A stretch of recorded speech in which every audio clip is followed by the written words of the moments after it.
ഗുരുവായൂരപ്പ എന്ന് വിളിക്കാനുള്ള ഒരു ഭാഗ്യം പണ്ട് ഞാൻ തന്നെ എപ്പോഴും പറഞ്ഞിട്ടുണ്ട്.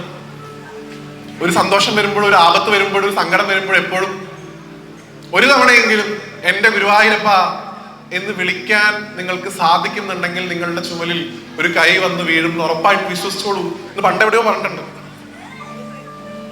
ആ ഗുരുവായൂരപ്പ എന്ന് വിളിക്കാനുള്ള അർഹത നമുക്ക് ഉണ്ടാക്കി തന്നത് ഈ ഇരിക്കുന്ന പെരുതിനാളത്തപ്പനാണെന്നുള്ള ബോധ്യം, അല്ലെങ്കിൽ മമ്മിയൂരപ്പനാണെന്നുള്ള ബോധ്യം എപ്പോഴും നമുക്ക് ഉണ്ടാവണം. പ്രിയപ്പെട്ടവരെ, ഗുരുവായൂരപ്പന്റെ വിഗ്രഹം പ്രതിഷ്ഠിക്കാനായി ഗുരുവായൂരിനെ തെരഞ്ഞെടുത്ത ഗുരുവും വായുവും അതിനൊറ്റ കാരണമേയാണ് നിശ്ചയിച്ചിട്ടുള്ളൂ. എന്തുകൊണ്ട് ആകാശമാർഗത്തിലൂടെ സഞ്ചരിക്കുന്ന ആളുകൾ അവിടെ ലാൻഡ് ചെയ്തു? ഒറ്റ കാരണമേ ഉള്ളൂ. ഇനി നിങ്ങൾ ഗുരുവായൂർ വരുമ്പോൾ ശ്രദ്ധിക്കുക, ഗുരുവായൂരപ്പൻ കൃഷ്ണൻ തന്റെ സ്വന്തം കൈകൊണ്ട് പൂജിച്ചിരുന്ന ദ്വാരകയിൽ ഉണ്ടായിരുന്ന ആ വിഗ്രഹം ഇരിക്കുന്നു എന്നുള്ളത് മാത്രമല്ല ഗുരുവായൂരത്തിന്റെ പ്രാധാന്യം, മറിച്ച് അവിടെ മഹാദേവന്റെ പാദസ്പർശം ഉണ്ടായിട്ടുള്ള മണ്ണാണത് എന്നുള്ളതാണ് അതിന്റെ പ്രാധാന്യം. അതുകൊണ്ടാണ് അവിടെ ഇറക്കിയത്. മഹാദേവന്റെ ഒരു പാരമ്പര്യമാണ്, ആവശ്യമുള്ളതൊക്കെ അദ്ദേഹത്തിന്റെ ഒക്കെ അദ്ദേഹം എല്ലാവർക്കും കൊടുത്ത് ആർക്കും വേണ്ടാത്തത് അദ്ദേഹം സ്വീകരിക്കുന്നതാണ്.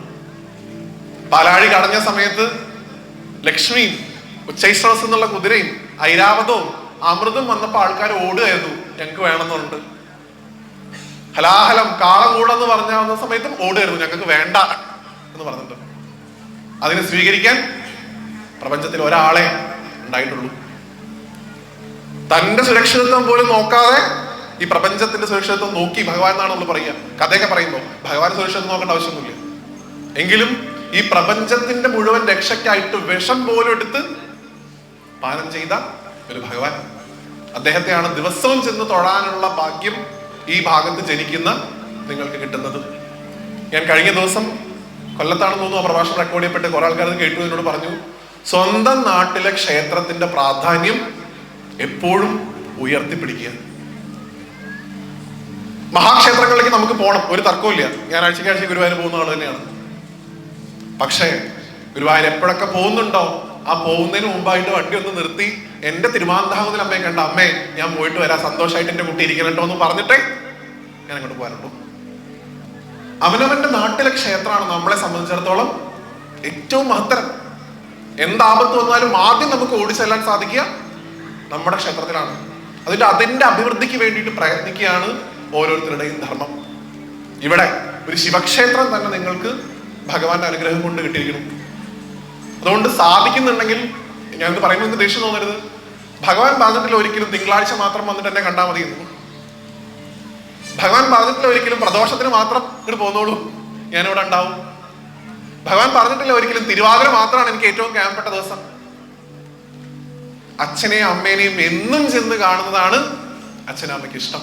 തന്റെ മക്കൾ വന്ന് തന്നെ കാണുമ്പോൾ അച്ഛനമ്മയ്ക്ക് ഉണ്ടാവുന്ന സന്തോഷം. നിങ്ങളൊക്കെ അമ്മമാരാണ്, അച്ഛന്മാരായിട്ടുള്ള ആൾക്കാരുടെ, എനിക്ക് കുട്ടികളായിട്ടുള്ള എനിക്ക് ആ സന്തോഷം അറിയാൻ പോകണുള്ളൂ. ഞാൻ നമ്മുടെ മക്കൾ വന്ന് നമ്മളെ കാണുമ്പോൾ നമുക്ക് ഉണ്ടാവുന്ന സന്തോഷമില്ലേ? അവരൊന്നും തന്നില്ലെങ്കിലും നമ്മുടെ അടുത്ത് വന്ന് അച്ഛാ അമ്മേ സുഖാണോ, മരുന്ന് എന്തെങ്കിലും വേണോ, എന്തെങ്കിലും ആവശ്യങ്ങളുണ്ടോ എന്ന് ചോദിക്കുമ്പോൾ നമുക്ക് കിട്ടുന്നൊരു സംതൃപ്തി ഉണ്ട്. ആ സംതൃപ്തി നമ്മൾ ഭഗവാൻ കൊടുക്കുക. പ്രപഞ്ചത്തിന്റെ മുഴുവൻ മാതാപിതാക്കളായിട്ടുള്ള അവരെ ഏറ്റവും കൂടുതൽ സന്തോഷിക്കുക നമ്മളെ കാണുമ്പോഴാണ്. അതുകൊണ്ട് എപ്പോഴും സാധിക്കുന്നുണ്ടെങ്കിൽ എപ്പോഴും ഇവിടെ വന്ന് ഭഗവാനെ തൊഴാൻ നമ്മൾ ശീലിക്കേണ്ടതായിട്ടുണ്ട്. നമ്മുടെ അടുത്ത തലമുറയിലുള്ള കുട്ടികൾക്ക് അത് ശീലിപ്പിക്കേണ്ടതായിട്ടുണ്ട്. നിനക്ക് എന്താപത്ത് വന്നാലും പെരുതിനാളത്തപ്പൻ ഉണ്ടാവും എന്നുള്ള ഒരു ഉറപ്പ് കൊടുത്തുകൊണ്ട് ആ കുട്ടികളെ നിങ്ങൾ വളർത്തുകയാണെങ്കിൽ ഒരു കാരണവശാലും ഭാവിയിൽ ഡിപ്രഷനോ ലഹരിയുടെ പ്രശ്നങ്ങളോ ഒന്നും ആ കുട്ടികൾക്ക് ഉണ്ടാവില്ല. കാരണം അവർക്ക് ഉറപ്പുണ്ടാവും, എനിക്ക് ഈ ബുദ്ധിമുട്ടിൽ നിന്ന് കരകയറാനും എൻ്റെ കൂടെ എന്റെ ഭഗവാൻ ഉണ്ട് എന്നുള്ളൊരു ഉറപ്പ് അവർക്ക് ഉണ്ടാവും. ഒരിക്കലും അവർ എവിടെ ഹുക്കിൽ ഷാള് കുരുക്കണം എന്ന് ആലോചിക്കില്ല. കാരണം അവർക്ക് ഉറപ്പുണ്ട്, എന്റെ കൂടെ ഇരിക്കുന്ന ഭഗവാൻ എന്നെ ഈ വിഷമത്തിൽ നിന്നും രക്ഷിക്കുന്നുള്ള ബോധ്യം അവർക്കുണ്ടാവും. അങ്ങനെയുള്ള ആ ഭഗവാന്റെ പ്രധാനപ്പെട്ട ഒരു കീർത്തനാണ് ഇവിടെ ആദ്യം വായിച്ചത്. ഇത് ചന്ദ്രചൂഡ ശിവശങ്കര പാർവതി. ഇതിലൊരു രസകരമായിട്ടുള്ള കാര്യം, ഇന്നും ഈ പറഞ്ഞതുപോലെ ഗുരുവായൂരപ്പനെ നമുക്ക് തന്ന മമ്മിയൂരപ്പനാണെങ്കിലും പല ആളുകൾക്കും ഒരു ശങ്ക ഉണ്ട്, വിഷ്ണു ആണോ ശിവനാണോ കേമത്തരം കൂടുതൽ അല്ലെ? ശിവനാണോ വലുത് വിഷ്ണു ആണോ വലുത് എന്നുള്ള അടി ഇന്നും നമ്മുടെ ഇടയിലുണ്ട്. ഇന്നത് വേറൊരു രീതിയിൽ സമൂഹത്തിൽ പ്രചരിച്ചുകൊണ്ടിരിക്കുന്നുണ്ടെന്ന് പറയാൻ എനിക്ക് വലിയ വിഷമമുണ്ട്. കേരളത്തിലേക്ക് ആ ഒരു സംസ്കാരം ഇന്ന് പതുക്കെ വന്നുകൊണ്ടിരിക്കണം എന്നുള്ളതും വളരെ ജാഗ്രതയോടുകൂടി പ്രിയപ്പെട്ടവരെ നിങ്ങൾ കാണണം. ഞാൻ പൂനെയിൽ പോയ സമയത്ത് ഒരു വീട്ടില് ഭക്ഷണം കഴിക്കാനായിട്ട് പോയി.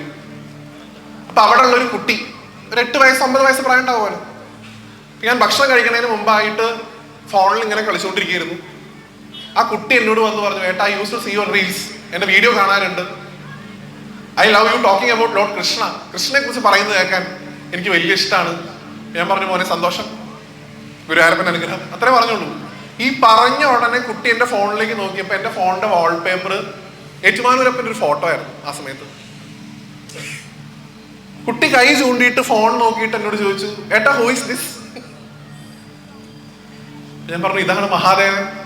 ഉടനെ ആ കുട്ടിയുടെ നെറ്റി ഒന്ന്, ആ പുരികക്കൂടി ഒന്ന് വളയണതാ കണ്ടത്. മഹാദേവൻ എന്ന് പറഞ്ഞപ്പോ ആ കുട്ടിയോട് ചോദിച്ചു, ശിവ? ആ അതെ, ശിവൻ.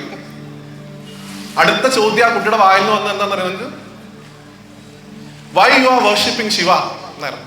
എന്നുവെച്ചാൽ നിങ്ങൾ എന്തിന് ശിവനെ ആരാധിക്കുന്നു എന്ന് 9 വയസ്സുള്ള ഒരു കുട്ടി എന്റെ മുഖത്ത് നോക്കി ചോദിച്ചിട്ടുണ്ട്. ഞാൻ ചോദിച്ചു, മോനെ എന്താണ് മഹാദേവനെ ആരാധിച്ച പ്രശ്നം? മഹാൻ എന്ന് പറഞ്ഞു കഴിഞ്ഞാൽ നമ്മുടെ മുഴുവൻ രക്ഷിതാവല്ലേ, അദ്ദേഹമല്ലേ നമുക്കുള്ളൂ. ഉടനെ ആ കുട്ടി പറഞ്ഞ വാക്ക് ഇവിടെ ഭഗവാൻ മുമ്പിൽ ഞാൻ പറയുന്നില്ല. ശിവ ഈസ് എ സംതിങ്, ഒരു ബാഡ് വേർഡ് ആണ്. എനിക്ക് 100% ഉറപ്പായിരുന്നു 8 വയസ്സ് 9 വയസ്സുള്ള കുട്ടി സ്വയം ഇത് പറയില്ല. അവനെ പറഞ്ഞ് പഠിപ്പിച്ചാണ് അവൻ പറയുന്നത്. നിനക്കിത് ആരാണ് പറഞ്ഞെന്ന് പറഞ്ഞപ്പോ പറഞ്ഞു ഉടനെ തന്നെ, ഇത് ഞങ്ങൾക്ക് ഭാഗവത ക്ലാസ് എടുക്കണ ഗുരുജി പറഞ്ഞെന്നാണ്. ഇവിടെ വെച്ച് ഭഗവാന്റെ മുമ്പിൽ വെച്ച് ഞാൻ നിങ്ങളോട് പറയണു, മഹാദേവനെ ദ്വേഷിക്കുന്നവരുടെ പുറകെ ഗുരുവായൂരപ്പനുണ്ടാവും. ഓർത്തു വെച്ചു, മഹാദേവനെ ദ്വേഷിക്കുന്ന ഒരാളോടും ഗുരുവായൂരപ്പൻ ക്ഷമിക്കില്ല. തിരിച്ചും നിങ്ങൾ വിഷ്ണു ഭക്തി ഇങ്ങനെ കൂടി കൂടി കൂടി വിഷ്ണുവിനെ ഇങ്ങനെ സന്തോഷിപ്പിക്കാന്ന് കരുതി ശിവനെ താഴ്ത്തിയാൽ അത് ആത്യന്തികമായിട്ട് ഏറ്റവും കൂടുതൽ ക്രോധം ഉണ്ടാക്കുക വിഷ്ണുവിന് തന്നെയാണ്. തിരിച്ചും കാരണം ഇതിനെ രണ്ടിനെയും രണ്ടായിട്ട് കാണാതെ ഒന്നായി കാണാൻ പഠിപ്പിച്ച ഒരു മഹാത്മാവ് ജനിച്ച സ്ഥലം കൂടിയാണ് എറണാകുളം ജില്ല, ശങ്കര ഭഗവത്പാദർ. അദ്ദേഹമാണ് നമ്മളെ പഠിപ്പിച്ചത് ശിവനും വിഷ്ണു ഒന്നാണ്. നിങ്ങൾ എത്ര പേര് തമിഴിൽ പൊന്നിയൻ സെൽവൻ എന്നൊരു സിനിമ കണ്ടിട്ടുണ്ടെന്ന് എനിക്കറിയില്ല. മണിരത്നം സംവിധാനം ചെയ്ത, അതിൽ തമിഴിൽ സൂപ്പർ സ്റ്റാർ ആയിട്ടുള്ള സൂര്യ, അദ്ദേഹത്തിന്റെ അനുജൻ കാർത്തി ഒരു പ്രത്യേക ഭാഗത്ത് ശിവനും വിഷ്ണു ആണോ വലുതെന്ന് പറഞ്ഞ് തല്ലുകൂടുന്ന രണ്ടുപേരെ പിടിച്ചു മാറ്റിയിട്ട് ഒരു പ്രോവർബ്, ഒരു പഴഞ്ചൊല്ല് പറയുന്നുണ്ട് തമിഴിലെ. ഏതറിയൂ? ഹരിയും ഹരനും ഒன்று അത് തെരിയാതവൻ വായിലെ മണ്ണ്. അർത്ഥം ഞാൻ വ്യാഖ്യാനിക്കണ്ടല്ലോ. ശിവനും വിഷ്ണു ഒന്നാണ്, അത് രണ്ടാണെന്ന് കരുതുന്നവരുടെ വായിൽ മണ്ണാണെന്ന് അയാൾ പറഞ്ഞത്. എപ്പോഴാ വായിൽ മണ്ണ് പറ്റുക? കുഴി കിടക്കുമ്പോ ആൾക്കാര് എത്തിടും. ശിവനെയും വിഷ്ണുവിനെയും രണ്ടായിട്ട് കാണുന്നവൻ ചത്തതിനൊക്കുമേ ജീവിച്ചിരിക്കലും എന്നുള്ള മെന്റാലിറ്റി ഉള്ളവനാണെന്ന് അദ്ദേഹം പറഞ്ഞത്. ഒരു കാരണവശാലും ശിവനെയും വിഷ്ണുവിനെയും ഭേദഭാവത്തോടുകൂടി കാണാതിരിക്കുക. ഈ പാട്ട് ഇപ്പൊ വൈഷ്ണവ് വായിച്ചല്ലോ. ഈ പാട്ടിന്റെ ഒരു ഭാഗത്ത് നിങ്ങൾ ആ വരി ശ്രദ്ധിച്ചിട്ടുണ്ടാവും. ഞാൻ പറയുമ്പോൾ നിങ്ങൾക്ക് കണക്ട് ചെയ്യാൻ പറ്റുന്ന വിചാരിക്കണം. ഖൊരലരി ഭസ്മ രുദ്രാക്ഷ ധരിസിത പരമ വൈഷ്ണവനു നീനെ എന്നാണ് ഒരു ഭാഗത്ത് പറയണത്. അടുത്ത വരിയില് ഗരുഡ ഗമന നമ്മ പുരന്ധര വിട്ടലന പ്രാണപ്രിയനു നീനെ എന്നാണ് ആ പാട്ട്. നിങ്ങൾ കേട്ടുക. ഒന്നാമത്തെ സ്റ്റാൻസയിൽ പറഞ്ഞത് ഖൊരലരി ഭസ്മ രുദ്രാക്ഷ ധരിസിത പരമ വൈഷ്ണവനു നീനെ എന്നാണ്. വൈഷ്ണവര് സാധാരണ രുദ്രാക്ഷം ഉപയോഗിക്കില്ല, തുളസിമാലയൊക്കെ ഉപയോഗിക്കുക. വൈഷ്ണവര് സാധാരണ ഭസ്മം ഉപയോഗിക്കില്ല, കളഭവും ചന്ദനമാണ് ഉപയോഗിക്കുക. ലോകത്തിൽ ഒരു വൈഷ്ണവൻ മാത്രമേ രുദ്രാക്ഷം അണിഞ്ഞിട്ടുള്ളൂ. ലോകത്തിൽ ഒരു വൈഷ്ണവൻ മാത്രമേ ഭസ്മം ധരിച്ചിട്ടുള്ളൂ. അവനാണ് പരമനായിട്ടുള്ള വൈഷ്ണവൻ. അത് അങ്ങാണ് മഹാദേവ എന്ന ആ പാട്ടിന്റെ അർത്ഥം. ആ പാട്ട് കേൾക്കുമ്പോൾ ചിന്തിക്കണം, ഇവിടെ പറഞ്ഞിട്ടുള്ളത് ലോകത്തിൽ വെച്ച് ഏറ്റവും വലിയ വിഷ്ണു ഭക്തൻ മഹാദേവനാണ്. തിരിച്ചും കഴിഞ്ഞിട്ടില്ല. അടുത്ത വരിയിൽ ഗരുഡ ഗമന നമ്മ പുരന്ധര വിട്ടലന പ്രാണപ്രിയനു നീനെ എന്നാണ്. ഗരുഡന്റെ പുറത്തേറി സഞ്ചരിക്കുന്ന ആ മഹാവിഷ്ണുവിന്റെ പ്രാണപ്രിയനായിരിക്കുന്നതും അങ്ങാണ് ഭഗവാനെ. ആ ഭഗവാനെയാണ് നിങ്ങൾ അകത്ത് പോയി തൊഴുന്നത്. നിങ്ങൾക്ക് ഗുരുവായൂർ ഡെയിലി പോയി തൊഴാൻ പറ്റില്ലെങ്കിൽ, എറണാകുളത്തപ്പനെ ഡെയിലി പോയി തൊഴാൻ പറ്റില്ലെങ്കിൽ എന്തിനു വിഷമിക്കണു? ഇവിടെ വന്ന് ബേദനാഥപ്പനെ തൊഴുക. അദ്ദേഹത്തെ ഉപാസിച്ചു കഴിഞ്ഞാൽ നേരത്തെ പറഞ്ഞതുപോലെ ഒരിക്കലും നിങ്ങൾക്ക് ഈ ഭേദഭാവം തോന്നില്ല. ശിവനെയും വിഷ്ണുവിനെയും രണ്ടായി കാണാൻ ജീവിതത്തിൽ സാധിക്കില്ല. രണ്ട്, ഒരു കാരണവശാലും ദയവായി അദ്ദേഹത്തെ ഭയക്കാതിരിക്കുക. ഇന്ന് ശിവനെ എല്ലാവരും സ്നേഹിക്കുകയാണോ ചെയ്യുന്നത്, ബഹുമാനിക്കുകയാണോ ചെയ്യുന്നതെന്ന് ചോദിച്ചു കഴിഞ്ഞാൽ എനിക്ക് തോന്നുന്നു ഭൂരിഭാഗം പേരും ഭഗവാനെ ബഹുമാനിക്കുകയാണ് ചെയ്യുന്നത്. സ്നേഹിക്കുന്ന കാറ്റഗറി രണ്ടാമത്തേക്ക് മാറി. പല ആൾക്കാരും പറഞ്ഞും പേടിപ്പിച്ചും നമ്മളെ വെച്ചിരിക്കുകയാണ്. ഭഗവാൻ ഒന്ന് പറഞ്ഞ് രണ്ടാമത്തേന് കണ്ണു തുറക്കും, കത്തിക്കും. ഒന്ന് പറഞ്ഞ് രണ്ടാമത്തേന് ശൂലെടുത്തെറിയും. ഭഗവാനെ വിളിക്കന്നെ ക്ഷിപ്രകോപി അല്ലെ. ഒന്ന് പറഞ്ഞ് രണ്ടാമത്തേന് ദേഷ്യം വരുന്ന ആള്. അതുകൊണ്ട് ഗുരുവായൂരപ്പനോട് നിങ്ങൾ കാണിക്കേണ്ട ലൈസൻസ് നിങ്ങൾ ആരോട് കാണിക്കണില്ല? അത് പാടില്ല എന്നാ. ഗുരുവായൂരപ്പൻ എന്ന് പറഞ്ഞാൽ എടുത്തുകൊണ്ട് നടക്കാം, കൊഞ്ചിക്കാം, വെണ്ണ കൊടുക്കാം. മഹാദേവൻ എന്ന് പറഞ്ഞാൽ കുറച്ച് ഡിസ്റ്റൻസ് ഇട്ടുള്ള ഭക്തിയുള്ളൂ. ഞാൻ അതിനെക്കുറിച്ച് കൂടുതൽ പറയുന്നല്ലോ, ഒറ്റൊരു ഭാഗം പറഞ്ഞ് മാത്രം ഞാൻ അവസാനിപ്പിക്കാം. വൈഷ്ണവ് നിങ്ങൾക്ക് ഇഷ്ടപ്പെട്ട ഒരു പാട്ട് വായിക്കും. എത്ര പേര് ശ്രീകാളഹസ്തിയിൽ പോയിട്ടുണ്ട്? ശ്രീകാളഹസ്തിയിൽ ഇരിക്കുന്ന വായുലിംഗം അല്ലെ, ഭഗവാന്റെ വായുലിംഗമാണ് ശ്രീകാളഹസ്തിയിലുള്ളത്. അതിന്റെ ആ ക്ഷേത്രത്തിന്റെ മാഹാത്മ്യം, ശ്രീ എന്നുള്ള ശബ്ദം കൊണ്ട് ഒരു എട്ടുകാലി, കാല എന്നുള്ള ശബ്ദം കൊണ്ട് ഒരു പാമ്പ്, ഹസ്തി എന്നുള്ള ശബ്ദം കൊണ്ട് ആന. ഇവര് 3 പേരാണ് അമ്പലം ഉണ്ടാക്കിയത്. പക്ഷെ ആ അമ്പലത്തിന്റെ കേൾവി പ്രപഞ്ചത്തിലേക്ക് എത്തിച്ചത് ഒരു വേടനാണ്, ഒരു കാട്ടാളനാണ്. അദ്ദേഹത്തിന്റെ പേര് നിങ്ങൾക്ക് എല്ലാവർക്കും അറിയാം, കണ്ണപ്പൻ എന്ന് വിളിക്കാതെ. അദ്ദേഹം ഈ ശിവലിംഗത്തിനോട് അത്യധികം പ്രേമം തോന്നിയിട്ട് ആ ശിവലിംഗത്തെ പൂജിച്ചതിനെ കുറിച്ച് പറയും. നിങ്ങൾ കേട്ടിട്ടുണ്ടാവും. ധാര കഴിക്കാൻ വേണ്ടി എടുത്തുകൊണ്ട് പോയ പാത്രത്തിൽ ഓട്ട വന്ന് വെള്ളം മുഴുവൻ ചോർന്നു പോയപ്പോ, കയ്യിൽ വെള്ളം കോരി ഒഴിക്കാൻ വേണ്ടി ഓടിപ്പോയി വെള്ളം മുഴുവൻ ചോർന്നു പോയപ്പോ വായിൽ നിറയെ വെള്ളം എടുത്തിട്ട് ശിവലിംഗത്തിലേക്ക് നീട്ടി തുപ്പി, ഭഗവാനെ എന്റെ ധാര അങ്ങ് സ്വീകരിക്കണേ എന്ന് നിഷ്കളങ്കമായിട്ട് പറഞ്ഞ കണ്ണപ്പൻ. ഏത് ശിവൻ കത്തിച്ചു മൂപ്പനെ? എവിടെയെങ്കിലും ഭഗവാൻ വന്ന് ഉണ്ടോ? അദ്ദേഹം വേട്ടയാടി കൊണ്ടുവന്ന മാംസം ഭഗവാന് നേദിച്ചു. അദ്ദേഹം വേറെ ഒന്നും കൊടുക്കാണ്ടായിരുന്നില്ല, പാൽപ്പായസം കൊടുക്കാണ്ടായിരുന്നില്ല. ഭഗവാൻ ഹാപ്പി ആയിട്ട് കഴിച്ചു. ഒരു പുഷ്പാഞ്ജലിയും കഴിക്കാൻ അറിയില്ലായിരുന്നു. പുറകിലെ പിടിച്ച് മരം പിടിച്ച് കുലുക്കി, കുറെ കൂടത്തില വീണു. ഭഗവാനെ ഇത് അങ്ങേക്കുള്ള പുഷ്പാഞ്ജലി എന്ന് പറഞ്ഞു. ഭഗവാൻ എവിടെയാണ് ഒരു ഭേദഭാവം കാണിച്ചത്? നിങ്ങൾ കഥ കേട്ടിട്ടുണ്ടാവും അല്ലേ? ഒരു ദിവസം വന്ന സമയത്ത് ഒരു കണ്ണിൽ നിന്ന് ചോര വന്നു. കണ്ണപ്പൻ പറഞ്ഞു, നിനക്കില്ലാത്ത കണ്ണ് എനിക്ക് എന്തിനാണ് ശിവനെ എന്ന് പറഞ്ഞ് സ്വന്തം കണ്ണ് കുത്തിപ്പൊട്ടിച്ച് എടുത്തു കൊടുത്തു. കുറച്ച് കഴിയുമ്പോ രണ്ടാമത്തെ കണ്ണിന്ന് ചോര വന്നു. കണ്ണപ്പൻ ചിരിക്കത്ര ചെയ്തു, നീ എന്റെ കൂടെ കളിക്കുകയാണോ ശിവനെ? രണ്ടാമത്തെ കണ്ണ് വേണമെങ്കിൽ ചോദിച്ചാൽ പോരെ? ഇങ്ങനെ തമാശ കളിക്കണമെന്ന് കരുതി രണ്ടാമത്തെ കണ്ണും കുത്തിപ്പൊട്ടിക്കാൻ പോയ സമയത്ത് കൈ പുറകിലേക്ക് വലിച്ചു. അത് കണ്ണ് കൊടുക്കാൻ മടിയുണ്ടായിട്ടല്ല. ഈ കണ്ണും പോയി കഴിഞ്ഞാൽ ഞാൻ കണ്ണെടുത്ത് നിനക്ക് എവിടെ ഫിറ്റ് തരും? ഇതിന്റെ സ്ഥാനം പറയണല്ലോ, മൂക്കിന്റെ അവിടെ കൊണ്ട് വെക്കാൻ പറ്റില്ലല്ലോ. അതുകൊണ്ട് ഞാൻ അടയാളം പിടിക്കുന്നുണ്ട് ശിവനെ എന്ന് പറഞ്ഞ് ഇടത്തെ കാല് പൊക്കിയിട്ട് ഇടത്തെ കാലിലെ തള്ളവിരൽ കണ്ണിന്റെ മുകളിൽ ചവിട്ടി പിടിച്ചു കണ്ണപ്പൻ. എന്നിട്ട് സ്വന്തം കണ്ണ് കുത്തിപ്പൊട്ടിച്ചിട്ട് ആ അടയാളം പിടിച്ച കണ്ണ് കാലിന്റെ ഭാഗത്ത് കൊണ്ടുവച്ചു. ശിവലിംഗത്തിൽ ചവിട്ടി കണ്ണപ്പൻ. ഏത് ശിവൻ മൂന്നാമത്തെ കണ്ണ് തുറന്ന് കത്തിച്ചു? ഭഗവാൻ പ്രത്യക്ഷപ്പെട്ട് കെട്ടിപ്പിടിച്ച് പറഞ്ഞേ, മോനെ നിന്നെ പോലെ ഒരു ഭക്തനെ ഞാൻ ജീവിതത്തിൽ കണ്ടിട്ടില്ല എന്ന്. അതാണ് ശിവൻ. ആരെങ്കിലും നിങ്ങളെ ഭഗവാനെ ഭയക്കാൻ പ്രേരിപ്പിക്കുന്നുണ്ടെങ്കിൽ ഓട്ടോ കാശ് കൊടുത്ത് വിടുക. എന്റെ അച്ഛനെ ഞാൻ എന്തിനു ഭയക്കണം എന്ന് തിരിച്ചവരോട് ചോദിക്കുക. അച്ഛൻ ശിക്ഷിക്കും, അച്ഛൻ നശിപ്പിക്കില്ല, അത്രേ ഉള്ളൂ. അമ്മ ശിക്ഷിക്കും, അമ്മ നശിപ്പിക്കില്ല. നമ്മുടെ ഒരു ഈശ്വരന്മാരും നമ്മളെ നശിപ്പിക്കില്ല. നമ്മളെപ്പോഴും സംരക്ഷിക്കുന്നവരാണ് അവർ. ഞങ്ങളുടെ നാട്ടിലൊക്കെ ഞാൻ കഴിഞ്ഞ ദിവസം പറഞ്ഞിരുന്നത്, ഈ താറാക്കൂട്ടങ്ങളെ കൊണ്ടുവരും. അപ്പൊ ഈ താറാക്കൂട്ടങ്ങൾ ഒരു ലൈനിൽ ഇങ്ങനെ പോകുമ്പോ ചില താറാവുകൾ അവർക്കൊരു ക്രൈസാണ്, കുറച്ച് അങ്ങോട്ട് പോവാം എന്ന് കരുതിയിട്ട് കുറച്ച് അങ്ങോട്ട് പോകും. അപ്പൊ ഇദ്ദേഹത്തിന്റെ കയ്യിലുള്ള ഒരു വലിയ വടി കൊണ്ട് അദ്ദേഹത്തിന്റെ കാലിൽ 2 തട്ട് കൊടുക്കും. അപ്പൊ അത് വീണ്ടും ഈ കൂട്ടത്തിന്റെ ഇടയിൽ തന്നെ വരും. ഈ തട്ട് കിട്ടിയില്ലെങ്കിൽ വണ്ടി കയറി ചാവും താറാവും.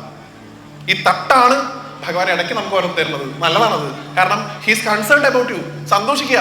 നമ്മളെ കുറിച്ച് ആര് കൺസേൺഡ് ആണ്? ഭഗവാൻ കൺസേൺഡ് ആണ്. എന്റെ കുട്ടി വഴിതെറ്റി പോവരുത് എന്ന് ഭഗവാൻ തോന്നലുള്ളത് കൊണ്ട് ഭഗവാൻ നമ്മളെ അടിച്ചു. ഭഗവാനോട് നന്ദി പറയുക. എന്നെ തിരുത്താൻ അങ്ങ് ഞങ്ങളുടെ കൂടെ ഉണ്ടല്ലോ ഭഗവാനെ എന്ന് പറയാം. അങ്ങനെയുള്ള ഭഗവാന്റെ ഏറ്റവും പ്രസിദ്ധമായിട്ടുള്ള ക്ഷേത്രങ്ങൾ കേരളത്തിൽ നിരവധി ഉണ്ടെങ്കിൽ നമ്മുടെ അടുത്തുണ്ട്. എങ്കിലും കേരളത്തിന്റെ മുഴുവൻ ശിവക്ഷേത്രങ്ങളുടെ ഒരു പാരമ്പര്യം ഏറ്റുവാങ്ങിക്കൊണ്ട് ഒരു ഉത്സവവും ഇല്ലാണ്ട് എന്നാൽ പ്രപഞ്ചത്തിലെ ഏറ്റവും വലിയ ഉത്സവം നടത്തുന്ന ഭഗവാനായി, വടക്കുന്നാഥനായിട്ട് ഭഗവാൻ തൃശ്ശിവപ്പേരൂരിൽ, പേരിൽ തന്നെ ഭഗവാന്റെ ആ പേരുള്ള സ്ഥലമാണ്. ആ തൃശ്ശിവപ്പേരൂരിരിക്കുന്ന ഭഗവാൻ, കിരാതമൂർത്തിയായിട്ടുള്ള ആ ഭഗവാനെ സാഷ്ടാംഗം നമസ്കരിച്ചുകൊണ്ട് ഒരു കീർത്തനം വൈഷ്ണവ് വായിക്കും. അതിനുശേഷം നമുക്ക് ബാക്കി കഥ കേൾക്കാം. ആയിക്കോട്ടെ.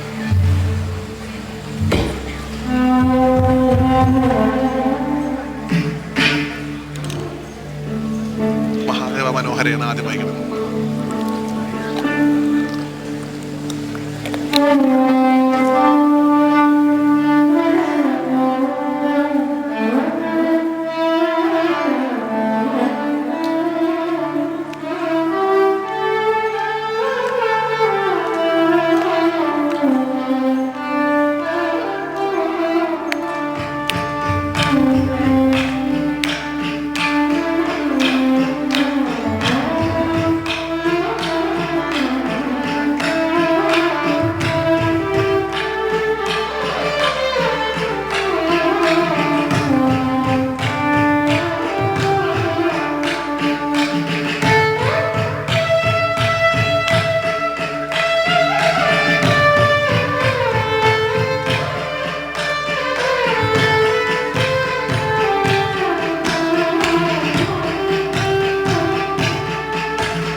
നാരായണ. അങ്ങനെയുള്ള ആ ഭഗവാന്റെ ഏറ്റവും വിശേഷപ്പെട്ടൊരു ഭാവം നോക്കൂ. ഞാൻ പറഞ്ഞു, പ്രപഞ്ചത്തിന് മുഴുവൻ അച്ഛന്റെ സ്ഥാനം മഹാദേവൻ അലങ്കരിക്കുന്നുണ്ട്. എങ്കിലും അദ്ദേഹത്തിന് ഏറ്റവും പ്രിയപ്പെട്ടൊരു മകൻ ഉദയനാപുരത്തപ്പനെ കാത്തു നിൽക്കുന്ന വൈക്കത്തപ്പൻ അല്ലെ? അന്നദാന പ്രഭുവായിട്ടുള്ള പെരുന്നാളത്തപ്പൻ തന്നെ ആയിട്ടുള്ള വൈക്കത്തപ്പൻ.